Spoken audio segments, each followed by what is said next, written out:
I had always thought of myself as a man who understood his wife completely. Her moods, her little quirks, the way she laughed, the way she tucked her hair behind her ear when she was nervous. I could read her like an open book. Our marriage wasn't perfect, sure, but it was ours. Or at least, that's what I thought. It started so slowly, so innocently, that I didn't notice the change at first. One evening, she came home later than usual, her tired eyes not meeting mine. "Work," she said, just a bit too quickly. And I believed her. I always did. But then there was something in her voice. Something distant. Something different. It wasn't the normal fatigue after a long day of meetings. It was the kind of tiredness that spoke of something hidden. Something secret. I brushed it off.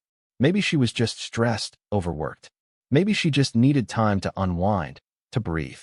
But the excuses piled up. More late nights at work. More friends she seemed to be spending time with. Her phone, always so easily accessible before, now stayed on silent, face down on the kitchen counter. She no longer shared her day with me in the same way. There was a coldness in the air that I couldn't deny, but I couldn't quite put my finger on it either. I thought about confronting her. But how? What would I say? That I felt it? That something was off. Then came the moment that I couldn't ignore any longer. One evening, after she'd been out for a few hours with some colleagues, she came home, her lips slightly swollen. I told myself I was imagining things. Maybe she just wasn't wearing her usual lipstick. But then I caught the faint smell of a cologne I didn't recognize. The pieces were beginning to fall into place, though I still wasn't ready to admit it. I still didn't want to face the truth. But the doubt lingered. I decided to watch her more closely, observe her in the subtle moments when she thought I wasn't paying attention. It was a dangerous game, and I knew it. But I had to know. I had to understand. And that's when I noticed something that made my blood run cold. A name. A name I didn't recognize. She had been texting someone with an urgency that felt too familiar. It wasn't just about work or life. No, there was something deeper. I had to know who it was. I had to know what was going on, even if it tore me apart. But here's the twist. I had no idea just how far this would go, or how it would end. You see, I was still in the dark about who exactly she was seeing. The truth, whatever it was much closer than I ever could have imagined. It wasn't just the name that kept popping up in her phone. It was the constant communication. Texts at odd hours. Calls that were always just a quick work thing, but never seemed to end. And whenever I asked her about it, there was always an excuse. Always a reason why I shouldn't be worried. But the more she defended herself, the more the nagging feeling grew.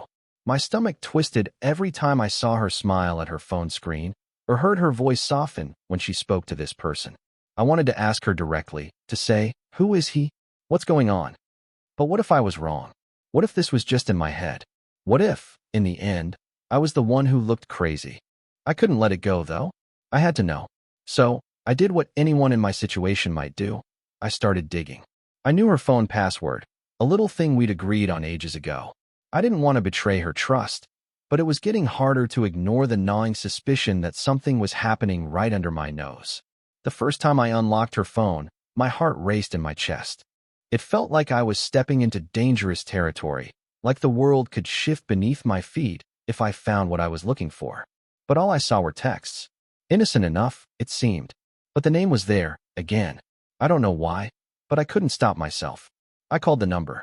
My hand was shaking as I typed in the digits, the anticipation gnawing at me. It rang once, twice, and then it went to voicemail. I hung up before I could leave a message. What was I doing? Was I becoming obsessed? Paranoid? I wasn't sure anymore, but the uncertainty was suffocating me. I had to know if I was just imagining things. If I was crazy for suspecting the worst. For the next few days, I watched her more carefully than ever. I caught her smiling at her phone again, and then swiftly putting it down when I walked into the room. She was becoming more guarded, more careful, but I wasn't sure if it was because she was hiding something, or if it was simply because I was starting to act suspicious. That evening, I decided to follow her. I don't know what compelled me to do it. Maybe it was my need for answers. Maybe I just couldn't take the silence anymore. She told me she was meeting a friend for coffee, but when I drove past the cafe she had mentioned, my eyes caught something that stopped my heart. She was sitting with someone I didn't recognize. I parked a few blocks away, watching from behind the wheel of my car, feeling like a voyeur, like I was violating something sacred. But I couldn't look away. They laughed together, a little too comfortably. He touched her arm, and she didn't pull away. I felt like I had been punched in the stomach. The image of them, laughing, so casual, so familiar, burned into my mind. This was real. She was seeing someone else. But who was he? Was it just some fling? Or was this something deeper? More serious? I still didn't know. And with every passing moment, the knot in my chest grew tighter. The worst part? I wasn't sure if I wanted to know who he was. Part of me feared that the man sitting across from her, laughing with her, was someone I knew, someone I trusted. I had to find out. The next few days felt like a blur. I couldn't shake the image of her, laughing with him, his hand on her arm. It played in my mind, over and over again, like a sickening loop. I didn't know what to do with the feeling, the nagging suspicion growing inside me, but I couldn't ignore it anymore. Something was wrong. I had to know who he was. Who was this man who was taking her attention, her affection? Was it a coworker, a friend, or someone from her past? I still had no idea, but I couldn't stand the idea of not knowing. The more I thought about it, the more it felt like everything I thought I knew about our life was slipping away. I was losing control of something I had once held so tightly. I spent hours combing through her social media, trying to find any clue, anything that could help me piece together this puzzle. I found nothing obvious, but then I started seeing hints. Pictures from nights out, where his arm was casually draped around her, his hand on her back, standing too close. It was subtle, but unmistakable. I still didn't know his name, but it was clear he was important to her. More important than I had realized. She was smiling in ways I hadn't seen in a long time. I became hyper-aware of her habits. She was always working late, coming home later and later. There was always an excuse. Too much to do, too many emails to respond to. When we tried to spend time together, there was a wall between us. She was there, physically, but emotionally, she was somewhere else. One evening, as I was sitting in the kitchen, I saw her phone on the counter. It was just lying there, face up. I hesitated, heart pounding in my chest. But something inside me couldn't resist. I picked it up. Her messages were open. And there it was, the name of the man I had been searching for. The man who had taken my wife's attention away. The man who was now texting her sweet, intimate words. Can't wait to see you tonight. I'll be at your place after work. I felt a cold wave of nausea wash over me. She was meeting him at our house. My mind raced. Should I confront her now? Should I call him? Should I wait? I didn't know what to do with this information, but I knew one thing.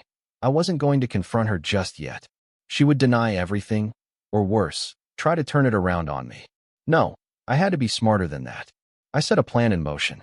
I wasn't going to let her manipulate me. I needed to gather more information, to know everything before I made a move. I had to be calculated. I couldn't let my emotions take over. The pieces were falling into place, but I still didn't know everything. I still didn't know how deep this went, or how long it had been happening. But I was about to find out. The days stretched on in a blur of restless nights and tense moments. I couldn't stop thinking about what I had learned. The texts, the late-night meetings, the fact that she was meeting him at our house. The gravity of it all was suffocating. I felt like I was living in a nightmare, and every time I woke up, I was reminded that it wasn't just a dream. I spent more time observing her, trying to stay calm, trying to piece together everything without letting her catch on. The more I watched, the more I noticed the subtle shifts in her behavior. The way she'd check her phone when she thought I wasn't looking. The way she'd smile at it, but quickly hide it away the moment I entered the room. It was as if she was trying to convince herself that I wouldn't notice, that I wouldn't care. But I noticed, and it tore me apart.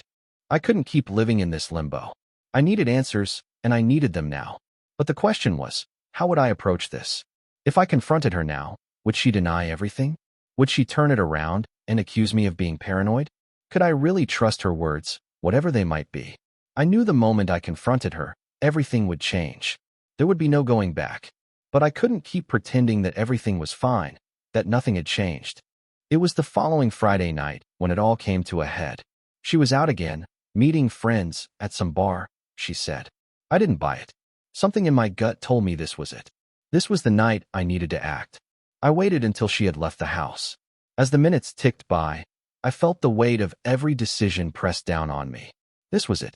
I had to do this carefully. I couldn't let her see my fear. I couldn't let her know how much this was eating me alive. I went to her bag, where she kept her phone hidden, just like I'd done 100 times before. I took a deep breath and unlocked it, scanning the recent messages for any sign of who she was with tonight. And then I found it, another message from him. It was almost as if he knew she would be alone tonight. But she was careful, like she always was. Can't wait to see you soon. I'll be there in 30 minutes. Just make sure your husband is gone for the night. I felt my heart drop. She was expecting him. The reality of it, the confirmation, made my hands shake. I was no longer speculating. I had undeniable proof. But now, the real question was, what was I going to do with it? I couldn't just let this slide. The betrayal wasn't just emotional anymore. It was personal. She had crossed a line, and now I had the upper hand. The only thing left was to decide how I was going to confront her. I thought about calling him, getting him on the phone right now, telling him I knew everything. But no, that would give her too much of a chance to backpedal. It would only make her more defensive. I knew what I had to do. I was going to wait for him to show up, and I'd be there when he arrived. I had to confront her, and I had to do it in a way that would leave no room for excuses. No more pretending. No more lies. As the clock ticked closer to the time she had said she'd be back, I felt the adrenaline rise. It was time. The wait was agonizing. Each minute seemed to stretch longer than the last, and every passing second was filled with dread. I was ready, or at least I thought I was. I'd spent days piecing everything together, and now the moment had arrived. I couldn't let her lie her way out of this. Not again. When she came home that night, everything felt wrong. She walked through the door with that same smile, like nothing had changed. Hey, babe. Still up? Her voice was light, too casual. I stayed quiet for a moment, studying her. The uncertainty in my chest was starting to turn to cold resolve. It was time to face her, to ask the questions I had been avoiding. I need to ask you something, I said, my voice steady. Her smile faltered, replaced by a slight nervousness. What's wrong? I didn't waste time. Who is he? Her eyes widened, just for a moment, like a crack in her perfect facade. Then she quickly regained composure. What do you mean? What are you talking about?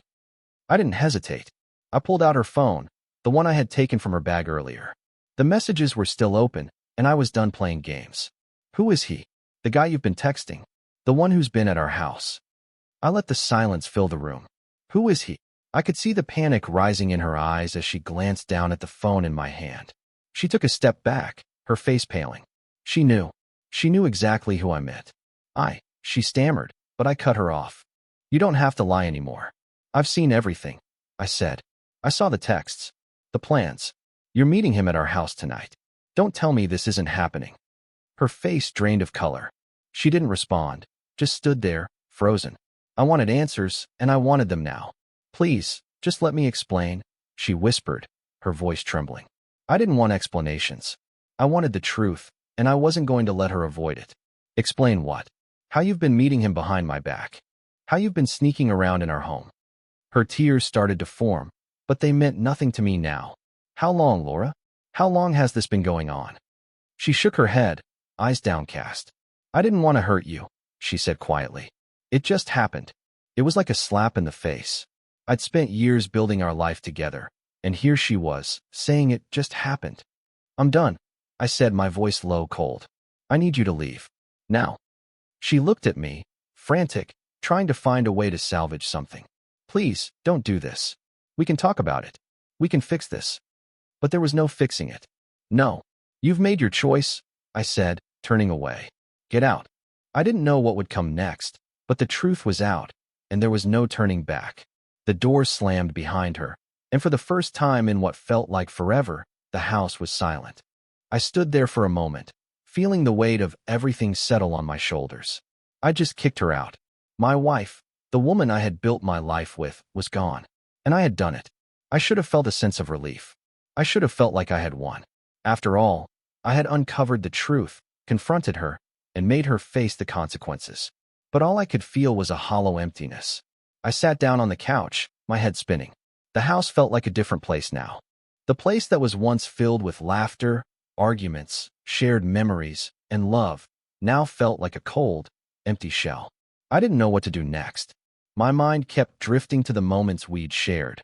The good ones, the ones that made me believe she was the person I had married. But they felt so far removed from the woman who had stood before me just an hour ago. The woman who was with someone else. The woman who had chosen someone else over me. It wasn't just the affair that hurt, it was the betrayal. She had deceived me. For how long? Months? Years? How could she have done this? How could she have lied to my face, smiled at me, made love to me, all while knowing that she was giving herself to someone else? My mind was racing, questions flooding in like a torrent. But none of them had answers. None of them made sense. And none of them would bring her back. I picked up my phone, my hands shaking. I wanted to call her. I wanted to scream at her, ask her why, beg her to come back. But I knew it would be pointless. She made her choice. Instead, I sent a simple message. I need some time. Don't come back. I stared at the screen, willing myself not to second-guess the decision I had made. I had to stand firm. I had to remember what she had done. I had to remember that this wasn't the woman I thought she was. The hardest part, though, was that I still loved her. Despite everything, despite the lies, I still cared for her. And that made the pain even sharper. How could I love someone who had done this to me? I sat there, alone in the silence, the weight of my decision settling in. There was no going back from this. And as much as I wanted to, I couldn't unsee what I had learned. I couldn't undo the betrayal. But I had to move forward. I had no other choice. The next steps were uncertain, but one thing was clear. I was done living in the shadow of her lies. I was done pretending everything was okay. Now, it was time for me to rebuild. The days that followed were a blur of emotions. I couldn't escape the emptiness that seemed to consume the house. Everything felt different, as if the very air had changed. The silence was louder than any argument we had ever had. Every corner of the house seemed to echo with memories of a life I no longer recognized. I spent the first few days just staring at the walls. I couldn't focus on anything. My work piled up, messages went unanswered, and friends who had called to check in were met with half-hearted responses. I had no energy to pretend. But as much as I wanted to wallow in self-pity, I knew I had to face the reality of it all. I couldn't just stay stuck in this dark place, ruminating on the past. It was time to move forward, even if I didn't know how to take the first step. I decided to do something that would make me feel like I was in control again. I needed a change, something physical, something to take my mind off everything. I started going to the gym more regularly, throwing myself into my workouts. The exhaustion that followed was a welcome distraction. At least in the gym, I didn't have to think about her or the mess we were in. But even in the midst of my physical exertion, she was always there, in the back of my mind. The image of her, sitting there in the kitchen, tears in her eyes, begging me to listen. It haunted me. I couldn't shake it. I began to doubt myself. Was I too harsh? Had I made the right decision? There were moments when I wondered if I had been too quick to push her out. Maybe she was sorry. Maybe I could have forgiven her. But deep down, I knew that it wasn't just the affair that had torn us apart. It was the lies, the years of deceit, the way she had slowly pulled away from me. I hadn't just lost my wife. I had lost the person I thought I knew. And then, there was the anger. There were moments when I found myself pacing the house, my hands clenched into fists. Anger swelled up in me, not just at her, but at myself. At the years I had spent blind to the truth. How had I let it go on for so long? How had I ignored the signs, believing that everything would be fine? I wasn't sure what hurt more, the betrayal itself, or the realization that I had ignored the cracks in our marriage for so long. Maybe if I had paid closer attention, I could have prevented this. But there was no point in dwelling on the past. I reached out to a lawyer. I didn't want to rush into anything, but I knew it was time to start the process. I couldn't keep living in this uncertainty. I needed to know what my options were, what the next step should be. The lawyer was kind, but direct. "You're going to need to be strong," he said. "This will be a long process." I knew it would be. I wasn't naive enough to think this would be over quickly. Divorce wasn't easy, and this one would be no different. But at least now, I had a plan. I was no longer sitting in the darkness, hoping things would magically get better. I was taking control of my future. The hardest part, though, was that even as I made these steps to move forward, a part of me still wished things could go back to the way they were. Before I knew about him. Before everything fell apart. But deep down, I knew that was impossible. The days turned into weeks, and the weight of it all started to sink in. I was moving through the motions, but it felt like I was trapped in a fog. Every day was a struggle. I would tell myself, I'm doing the right thing, but then doubt would creep in, making me wonder if I was being too harsh. Was I pushing her away too soon? Could I have worked things out? I tried to distract myself with work and tasks around the house, but everything felt different now. The silence in the house was unbearable. The laughter and casual conversations we used to have were now just memories. I missed her in spite of everything. Her presence, her smile, the little things that used to feel so ordinary. Yet, I couldn't ignore the truth. She had betrayed me. To help myself focus, I threw myself into the divorce process. I met with the lawyer, gathered documents, and started making decisions I knew would shape my future. Every step forward felt like progress, but it was also a painful reminder that my life had been upended. One evening, while sorting through some old photos, I found one of us on vacation, laughing under the sun. The image hit me hard. We had been happy once. Or at least, I thought we were. It was a stark reminder of what I had lost and what I had failed to see. The contrast between that image and my current reality made my heart ache. But I knew I couldn't keep living in the past. I had to rebuild myself, piece by piece. It wasn't just about moving on from her. It was about finding a new version of me. I couldn't let this betrayal define my life. Then, one day, I got the text. It wasn't a surprise. I had expected it at some point, but seeing her name on my phone still made my heart race. I hesitated, unsure whether I wanted to hear from her, but curiosity won over. I opened the message. I miss you. I'm sorry for everything. Can we talk?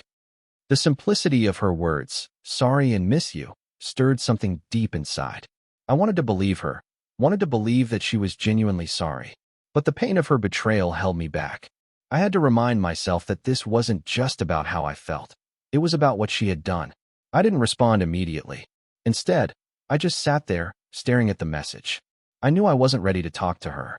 I needed more time to heal, to figure out what I truly wanted. In the end, I didn't reply. Not yet, at least. It wasn't easy, but I realized I couldn't go back to what we had. The truth had shattered that illusion. As much as I wanted to hear her voice, to hope that things could be different, I knew it wouldn't change what had happened. So, I took a deep breath and decided to focus on moving forward. It wasn't going to be easy, but I knew one thing for sure. I couldn't stay stuck in the past. I spent the next few days wrestling with myself. Her message lingered in my mind, playing over and over. I miss you. I'm sorry. Part of me wanted to respond. Part of me wanted to believe that we could fix this, that somehow we could undo the mess she had created. But another part of me, the smarter part, knew better. I couldn't let myself be swayed by her words. She had betrayed me. She had broken everything we built, and I wasn't sure I could ever look at her the same way again. But the guilt was still there, gnawing at me. Had I been too quick to shut her out? I tried to keep busy. I went to work, threw myself into the little tasks around the house that I had ignored for months. But every time I walked past her things, her shoes by the door, the empty side of the bed, my heart would twist in my chest. It was impossible to escape the reality that she was gone. Then came the nights. The long, quiet nights where I was left with nothing but my thoughts. I could still feel the weight of her absence. The house seemed too big now, too empty. Even the smallest things, her perfume on a pillow, the sound of her favorite song playing on the radio, brought it all rushing back. I couldn't remember the last time I had slept soundly. The pain, the questions, they kept me up at night. It wasn't just about the affair anymore. It was about everything we had lost. The trust, the bond, the future we had once planned together, the future that no longer existed. I started seeing things clearly. She had been pulling away from me for a long time. The signs had been there. I had ignored them. I thought she was just busy, stressed. But now, looking back, I realized that was just a mask. She had checked out of our marriage long before the affair even started. Still, I wasn't sure if I could completely let her go. Despite everything, despite all the hurt, a part of me still wanted to believe that things could work out.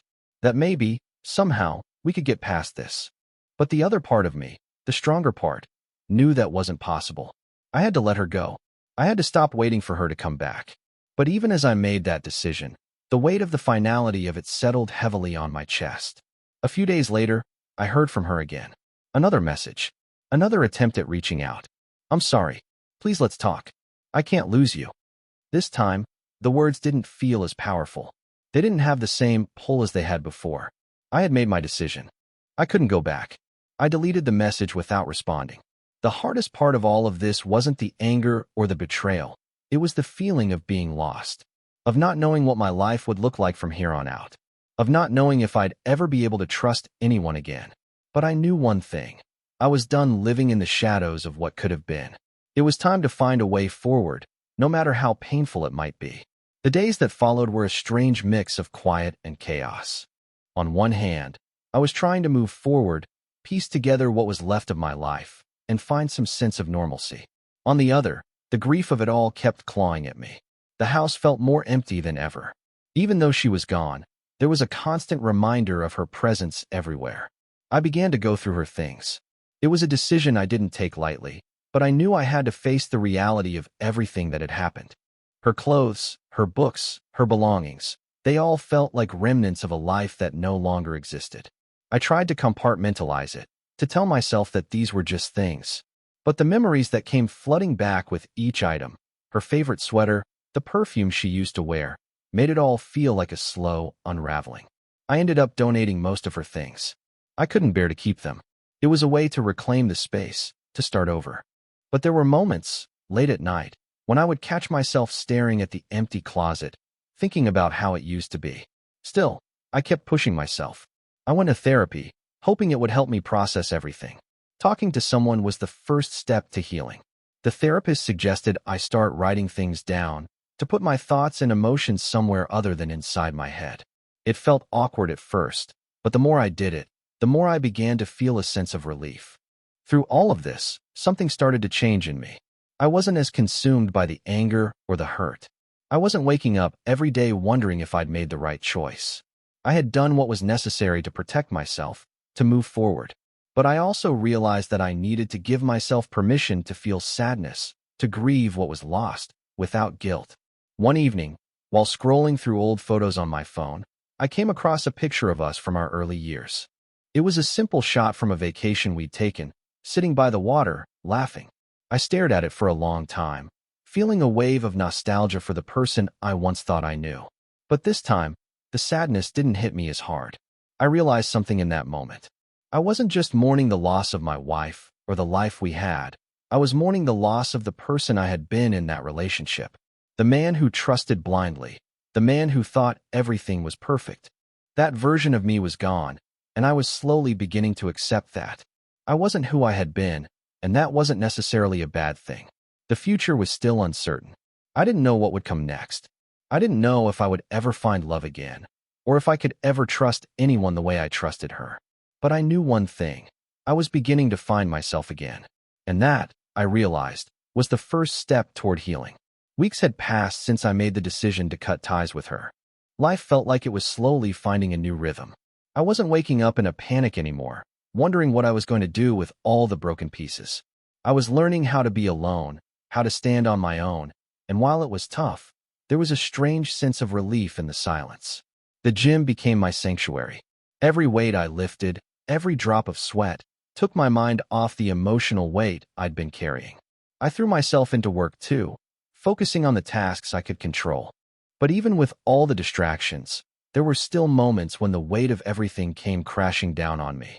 One night, after a particularly grueling workout, I found myself wanting something different. I needed a break from the routine, a change of scenery. So, I decided to go out for a drink. It wasn't something I normally did, but tonight felt different. I found a small bar downtown, one that felt quiet, like it was away from the chaos of everything else.